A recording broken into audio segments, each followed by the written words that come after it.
EWTN goes on location to Franciscan University of Steubenville for their Society of Catholic Social Scientists Conference. Today, Father Paul Sullins examines gay parenting and the conjugal ideal, implications for research. A very key claim right now that's sort of a linchpin to the success, I suppose popularly but also legally, in judgments about whether same-sex marriage is a good idea, is that while it's possible to claim, now we're going. Thank you very much, Jen. Better? While it's possible to say, well, what adults do in the privacy of their life, you know, we're all sinners. But when it comes to talking about the public manifestations of such behavior in a public institution like marriage, and in particular, the effect that particular parental structures and family systems could have on children, well, that's another whole story. So one of the key things that's being argued now is that same-sex marriage is okay and same-sex adoption and parenting is okay because the kids are all right. And technically, this turns into a hypothesis that gay parents, some other combination of people, don't parent any worse or better than any other parents. And this is a really essential thing. It's called the equal outcomes hypothesis, that you can't really say that gay parents are going to produce some kind of troubled children later. They produce about as much troubled children as any other parents produce. Now that may seem like a sort of a clever statement, but it's really critical to the argument that makes this, the policy discourse go ahead and be thought of as legitimate. So this has gone back at least a decade, this kind of discourse. The role of social science data in policy formation and Supreme Court decisions goes back to at least Brown v. Board of Education that I'm aware of, probably longer than that. So this is an old story, but it's an ever new story because the claims now are so important to advancing the political causes. So with that, I'm going to introduce Father Paul, who's going to extend this conversation a little bit, and then we'll hear from Maggie.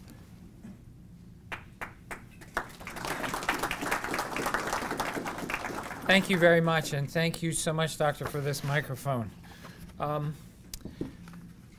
What I want to do is to compare a study by Mark Regnerus that gained some attention last year, the New Family Structures Study, with a typical study of gay parenting to kind of flesh out some of the points that Steve just made and prepare the way for what Maggie's going to say. I call this Gay Parenting and the Conjugal Ideal, Implications for Research. So, conjugality requires the joining of complementary sex organs by persons properly disposed to do so, right? Without such conjoining, and that's the root of the word conjugal, conjoining, according to most natural or religious accounts, men and women lack the particular character of relationship that's necessary for the mutual fulfillment of erotic love. And, this is the point I'm going to be making, also optimal for the raising of children. Now, you probably all know this. This is bedrock Catholic teaching on this topic. And so, of course, homosexual partners who lack conjugality cannot raise children as competently as heterosexual partners who possess conjugality. As a recent Catholic teaching document on this topic expresses, quote, the absence of sexual complementarity in homosexual unions creates obstacles in the normal development of children such that, quote, allowing children to be adopted by persons living in such unions would actually mean doing violence to these children. Moreover, still quoting, the possibility of using recently discovered methods of artificial reproduction does nothing to alter this inadequacy. Now, I could be accused of hate speech in lots of settings just for reading that, but here, that should be kind of background knowledge to what I'm going to talk about. Now, contrary to this understanding, which is echoed by most other religious and traditional perspectives on the family, in the past 20 years, advocates for gay adoption have produced a spate of, quote, research studies which claim to demonstrate on the basis of scientific evidence the opposite view. That is, that children in same-sex households fare no differently on developmental outcomes than those in heterosexual households. And so to date, these gay parenting studies have lacked one or both of two essential features of method which are necessary for the findings to be dispositive. First, they lack a sufficiently large random sample, or they lack information on child outcomes. An example is a recent study by the University of Cambridge's Centre for Family Research for the British Association for Adoption and Fostering, which exemplifies both deficiencies in arriving at its conclusion that children in gay and lesbian families suffered no significant disadvantages compared to those in heterosexual families. The recent New Family Structures by Mark Regnerus of the University of Texas, which is specifically designed to address both of the methodological problems that I mentioned, is the first study to demonstrate, although not without some limitations, that children raised by gays or lesbians are subject to a range of negative social, emotional, and relational outcomes. Now, I want to compare these a little more closely. The BAAF study compared 131 adoptive families, 40 gay male families, 40 lesbian families, and 41 heterosexual families. All of them had adopted children. And so it's doing a strict comparison. Statistical research samples estimate the presence of differences in the population they represent according to a strict calculation of probabilities. The larger the sample, the more precise the estimate. In a typical telephone survey of about 1,000 cases, differences between two categories, say those for or against a particular policy proposal or a political candidate, greater than about 6 percentage points probably represent true differences in the underlying population. This is commonly expressed as a margin of error of plus or minus 3 percentage points for each of the data points. Just a review for all you non-quantoids out there. With only 131 cases, the BAAF study has an ideal margin of error of 8.6 percentage points, meaning it can, at best, only distinguish differences greater than 17 percentage points. This limitation, by the way, is never reported in the BAAF study report. And because it compares 3 groups rather than the usual 2 groups, its precision is reduced even further. I don't know if I say this later on, but that 131 cases is actually very large for this class of research. So the BAAF study, remember the goal is to find out if there are differences among the outcomes of children in these 3 groups. So they're comparing the heterosexual adoptees with those adopted by gay males or lesbian couples. And they report that there are no differences in the outcomes of these 3 groups of children. But they report findings of no difference even when there are substantial differences in the sample that they examine. That's because they lack the statistical power to find those differences. For example, they report, quote, no significant differences between family types were found for any of the subscales of a psychological assessment, even though the subscales actually differed by 10 to 18 percentage points. On feelings about contact with the birth family, open adoption. 60% of heterosexual parents reported positive feelings about this compared to only 40% of the lesbian mothers. The conclusion they report, quote, no difference in feelings about contact was found among family types. By contrast, Regnerus collected a sample over 20 times as large, 2,988 cases, which has a margin of error of only 1.8 percentage points. So he could distinguish differences as small as 3.6 percentage points, although most of the differences he found were much, much larger than that. So by drawing a larger sample, he was able to find differences that a whole stream of kind of gay advocacy research claims they were not able to find. So the second weakness of the BAAF study is in the use of the outcome measures. Social scientists have long understood that child development can only be assessed by looking at outcomes. That is, how well children thrive as adults once they leave the family on their own. What matters most for well-being and fulfillment are not how children or parents feel about things at the moment, though that's important, but how well they function later as adults. Children denied primary education, for example, seldom are unhappy about it at the time, but they find themselves at a great disadvantage as adults compared to persons who had the opportunity to learn to read and write. Most problems don't show up until later, but the BAAF study can't follow outcomes into adulthood, and so it can't report those findings. There are other biases. You have a recruited sample in the BAAF study, recruited through advertisements in gay publications and posters put in gay bookstores and bars. The posters said, "Come help us prove that children are raised." Okay, so you can obviously see the bias in that kind. This is called ascertainment bias, and it's rife. By contrast, the Regnerus study drew a true random sample. Now, I forgot to bring it, but the report of the BAF study is in a glossy booklet, has pictures of little kids and happy family groups on the cover. Its point is not to advance scientific knowledge, but the goals of the British Association for Adoption and Families and for their gay partners, right? It's not peer-reviewed. It is a piece of public relations under the guise of scientific objectivity.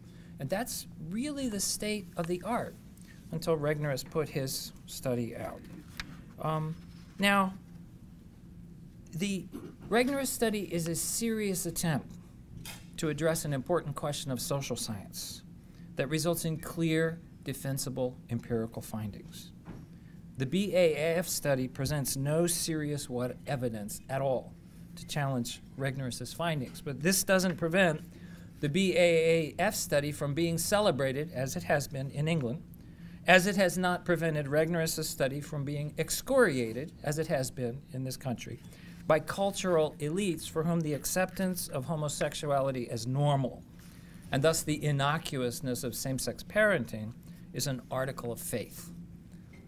Now, although the cultural elites don't know it yet, Regnerus's study is really the wave of the future. I think it signals the high water mark, that the high water mark for the approval of gay parenting is near or may already have been reached.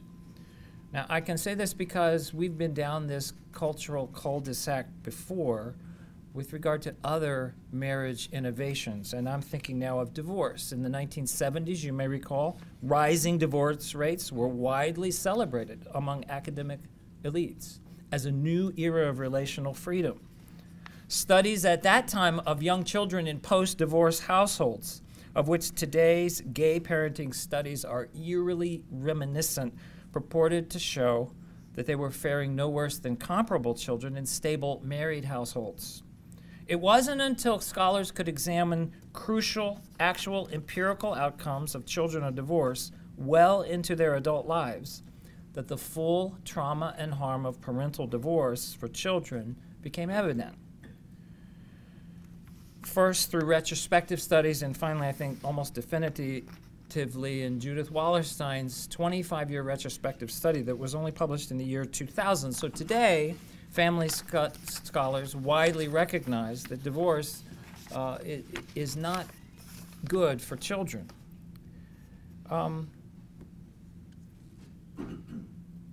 We can have confidence, I think, that at some point, as we gain more experience with children raised in same-sex households, and as the first of them mature into adulthood in large enough numbers to examine them as a group, the developmental obstacles they face, which are now hypotheses of religious faith and the natural law, will become fully, though probably slowly and grudgingly, recognized by those who are amenable to empirical evidence, which, in the end, can't be denied. Thank you.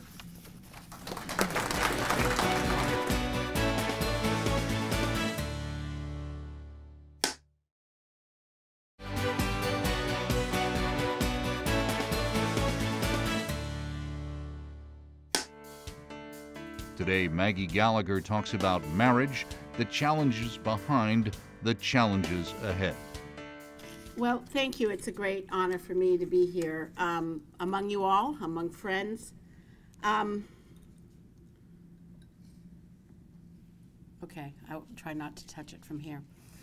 Actually, I typically like to begin a lecture with a question, and this is not the one I usually begin with, but how many people here have actually read Benedict's Regensburg lecture? No, and I'm not surprised. Those of you who haven't really should, because I think it's one of the most enlightening essays on the theme of this panel, which is the politicization of science. And I'm probably not doing justice to it, but what I got that was so exciting to me, because it revealed a lot about the world in which I've been living, is that when reason is reduced to science, two things happen. First of all, whole realms of human nature and endeavors which are not susceptible to the scientific method get ruled out of rational reflection, and that's a problem. The second problem is that when reason is reduced to science, because every society, every community, right, needs a public morality. Science becomes the sole rational basis for a public morality. And that means the scientific process, the integrity of the scientific process is corrupted as people seek to shut down scientific debates so that they can use science to create the public morality of their choice. And that's a lot of what we are seeing happening with these issues. I like to say that pretty much everything I learned about culture change, I learned from an essay by James Davison Hunter, a sociologist at the University of Virginia, who is who invented the term culture war. He wrote a book, which is not a very good or very interesting book, because he gets diverted and preoccupied by how much he doesn't like the religious right.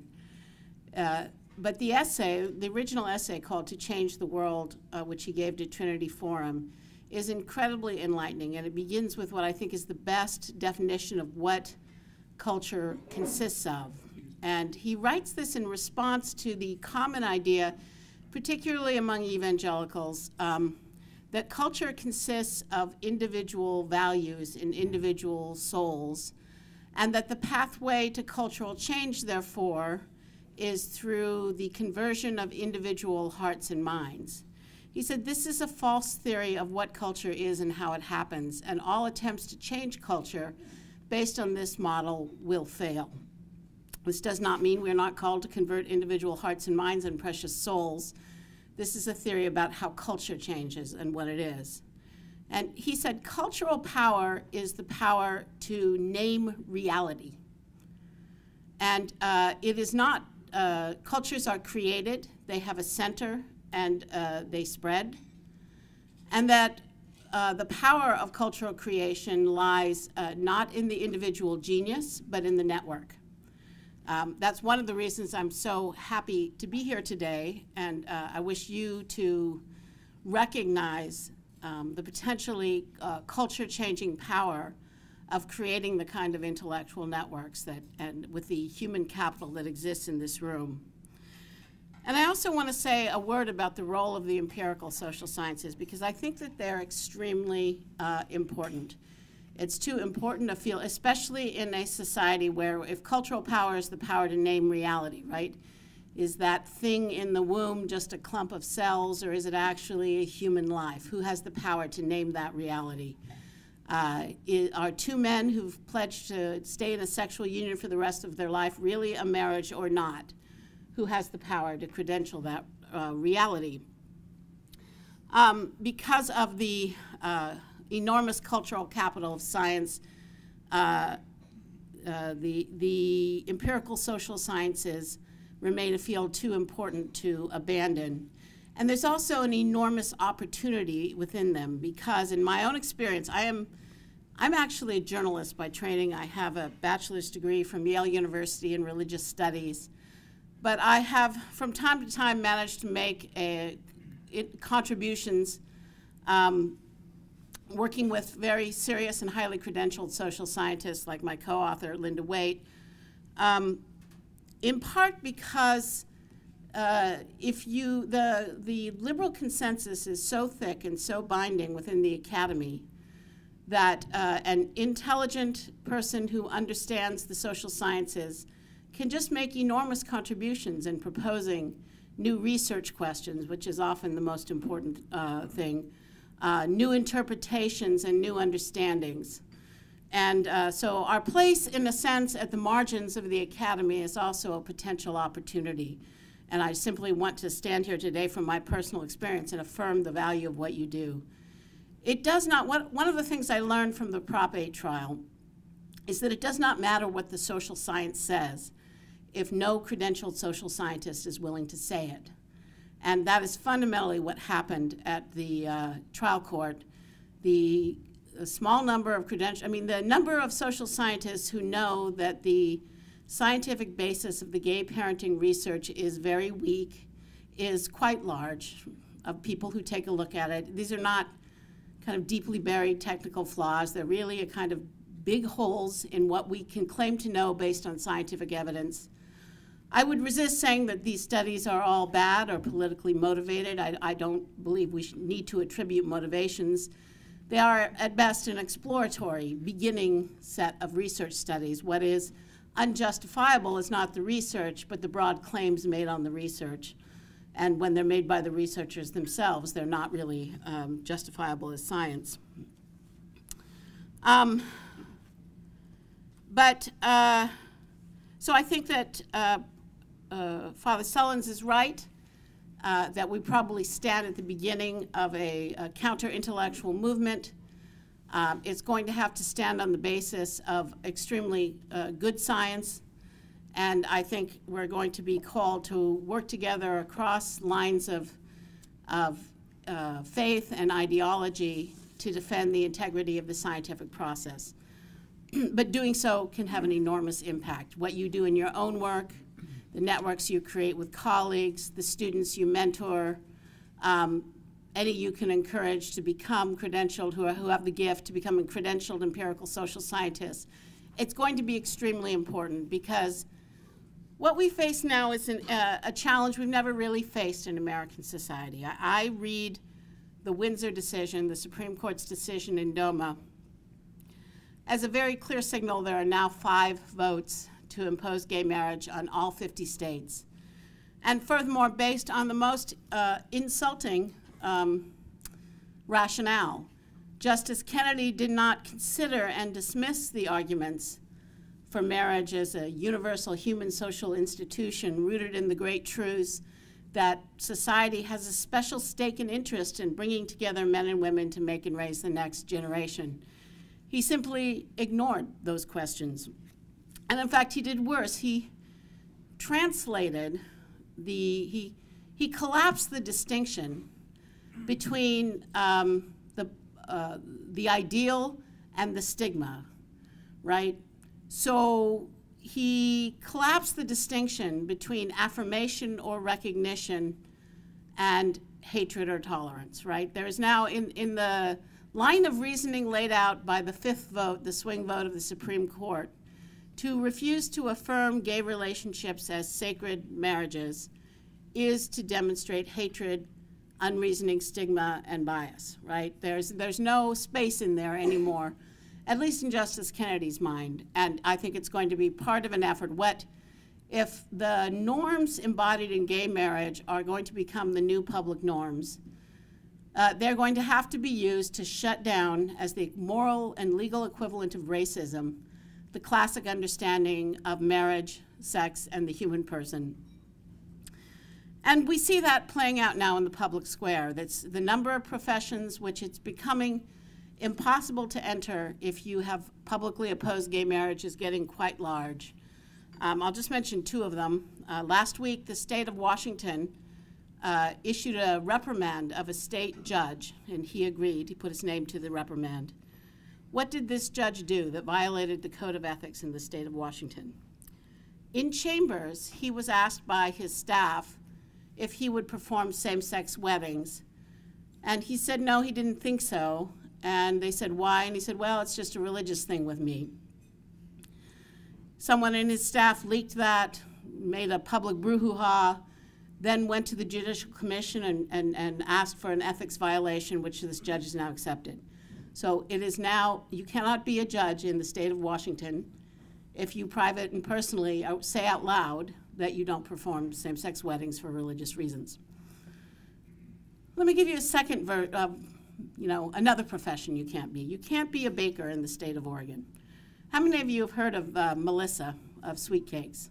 Again, better than most places, better than in Oregon when I was speaking before an evangelical Bible college. But so this is quite an extraordinary case. This is an evangelical woman. I have to pause and say, as much as I admire Melissa, I'm a Catholic and I have to consult with some priests, but I think I could probably figure out a way that it was okay for me personally to bake a cake for a gay wedding. I'm not sure, but I'm not saying this because I know that Melissa in her conscience was absolutely right. There's no way for a good Christian to do this.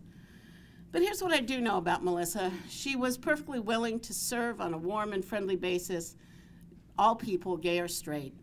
The lesbian couple that came to her had been clients of her bakery for years. And when they asked her to bake a cake for it's not even a legal wedding ceremony in Oregon, but a civil union ceremony, she said no, that she couldn't do it. They went to the press and they filed a complaint of discrimination with the proper government authority that governs that in Oregon. It caused a big news story. The gay rights community went to her corporate clientele base and threatened them if they didn't withdraw their custom from an evil discriminator. She received death threats. Her bakery truck, which was parked in front of their home in a rural Oregon road. So it's not like it was on a street and somebody saw it and got mad. Somebody went to their home, trashed the bakery truck, did not steal anything, right? So sent a very clear message. And Melissa's bakery shop is now shut down, right? And she and her husband have 5 children. Her husband, as I said, I was out in Oregon giving a speech. He's apparently hauling garbage now to try to make a living. And there are a number of striking things about this case, but the first of all is that the legal theories that are used to justify this treatment of Melissa stem from our experience with racism. And the one thing that's very clear here is that this is not Jim Crow. Melissa is not personally trying to, in an organized, systematic way, keep down and exclude gay people from operating in the mainstream. She simply does not want to personally bear false witness by participating in a gay wedding. And the price of her convictions now are the livelihood of her 5 children. The lesbian couple, of course, had no trouble finding another baker to bake a wonderful cake for their ceremony. The disjunction between the punishments imposed and the goods pursued, right? The only explanation for it you can find, and I would say the unintelligibility of the classic case for marriage to most, not all, but most gay marriage advocates, which was on display in Windsor. I've thought a lot about what the roots of this unintelligibility is, because it's not really that they understand your argument and agree with you. In many cases, they literally just don't understand that you made an argument, right? And I think it's the person who shed the most light for me, and I actually think you would find his work really interesting, is a social psychologist named Jonathan Haidt, H-A-I-D-T. And he has kind of pioneered a field, the empirical study. Well, I lost the. Can you hear me? The empirical study of the psychological foundations of morality. Wrote a book called The Righteous Mind. Best introduction to his work is on the TED Talks site. Go to TED Talks, if you know what that is, and Google Jonathan Haidt and pull up his work. And he's a classic liberal, not a religious man, but he had a conversion experience when he went to India, and he suddenly realized that as a good liberal, he believes in understanding other people and cultures, and yet his ideology had been blinding him to the fact that whole swaths of the rest of the world have different moral understandings than he and his colleagues. And in fact, so he began with the psychology of disgust, which is a really interesting field. So he would pose all of these strange moral hypotheticals, like a family's dog was killed by a car. They decided to take it home and eat the dog, right? Is this right or wrong? Now, almost everyone will say it's wrong to eat your family's dog, but the interesting thing is only in the West do people have a very hard time coming up with a moral argument for it, right? They feel it's wrong, but they don't know how to explain why that would be wrong. Another example is adult incest between a brother and sister using multiple forms of birth control so no children can result. Even liberals in the West find the idea disgusting, but they do not know how to explain why that could be morally wrong. And that pointed him to the reality that liberalism, and he also observed that he asked people to predict the views of liberals, conservatives, and moderates on a range of questions. And he found that the liberals, especially people who call themselves very liberal, were the worst of all at actually being able to predict what people who disagreed with them believe, right? So I don't know if that's a characteristic of liberalism or just the characteristic of being the reigning intellectual dogma, that you understand the alternatives better. But one of the things he found, he concluded that liberalism's psychological foundations of liberal morality rests on two basic receptors, two basic foundations. Care harm, you're supposed to care about other people and not do harm to them, and fairness. He says that everybody across the world cares about these things. That's not what's distinctive. But that most people around the world and people, conservatives within the United States, have a 5 or 6 receptor morality foundation. So things like in-group loyalty, respect for authority, sanctity or purity. These liberals do not understand them as a moral argument. And I think it's something about that is at the heart of the unintelligibility of our case for marriage, because I know, speaking for me personally, it rests on a strong sense that a sexual order is extremely important to sustain if you're going to protect children and keep men and women from hurting each other. And I can easily understand that the sexual order may do harm and need to be reformed, but liberalism classically does not understand the sexual order except as an imposition on autonomy and self-determination. With one great exception, and this is what brought me back to this, right, the Melissa exception. There is only one case in which liberalism is willing to tolerate a concrete harm to an actual individual in defense of a moral order, and that is if the moral order being defended is the liberal conception of equality, right? So the bad news is that when the government adopts that equality is the state religion, and when the government adopts gay marriage and it is importing into its authority these strong equality norms, when put it this way, the heart of the gay marriage equality, the heart of the gay marriage norm is there is no morally relevant difference between same-sex and opposite-sex difference. And if you see a difference, there's something wrong with you. You're like a bigot who's opposed to interracial marriage. So the challenge for us as Catholics, the challenge for us as social scientists or people committed to truth, the challenge for us who care about marriage and understand its role in protecting children, it's all the same. Our beliefs about marriage are, I believe, in the next 18 months going to be privatized at a minimum by the Supreme Court, right? If all the cases in all the jurisdiction now filed, if they win those at the appellate level, 18 months from now, there will only be marriage between one man and one woman in 12 states. And that's before it gets back to the Supreme Court again, right? So I think it's going to happen very fast, and we should be ready for it. So not only is our understanding of marriage going to be privatized, but there's going to be a vigorous attempt by some powerful members of the liberal consensus to shut down the public debate, to punish those who speak out, and a particularly intense effort to misuse science to create this new public morality. And the plus side is that the power of being able to stand inside the discipline and within the academy and do good work that promotes the truth is not necessarily that you need to win that debate within the academy, but what the most powerful thing you can do is prevent the shutdown of the debate, right?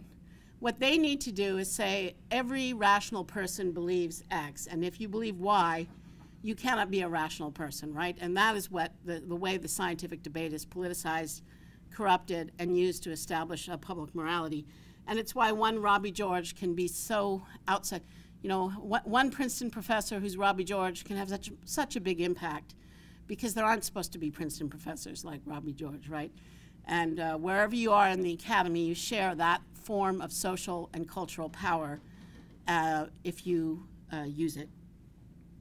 So what is the task ahead? Professionally, as I said, it's to intellectually, the primary task is to intellectually defend the integrity of the scientific process, to ask new research questions, to engage in good research, to engage in the intellectual debate, to refuse to be silenced and refuse to be shut out, to create networks, to carry your work, to mentor the next generation of intellectuals and social scientists. All of this is very important. Personally, I would say, as Catholics, our task is to figure out how to transmit a marriage culture, a distinctive Christian marriage culture, first in our own families, in our own pews, in our own communities, to the next generation. And here's the good news. We've done that before. How did we get from being, 50 guys in AD 33, outcast members of a conquered nation? How, within 300 years, by the grace of God, did Christianity become the center of the dominant world culture? Well, there's a lot of answers to that, by the grace of God. But as Rodney Stark has pointed out, the distinctiveness of the Christian marriage and family culture, a big chunk of which we inherited from our elder brother, the Jews, is a huge part of how that transformation took place.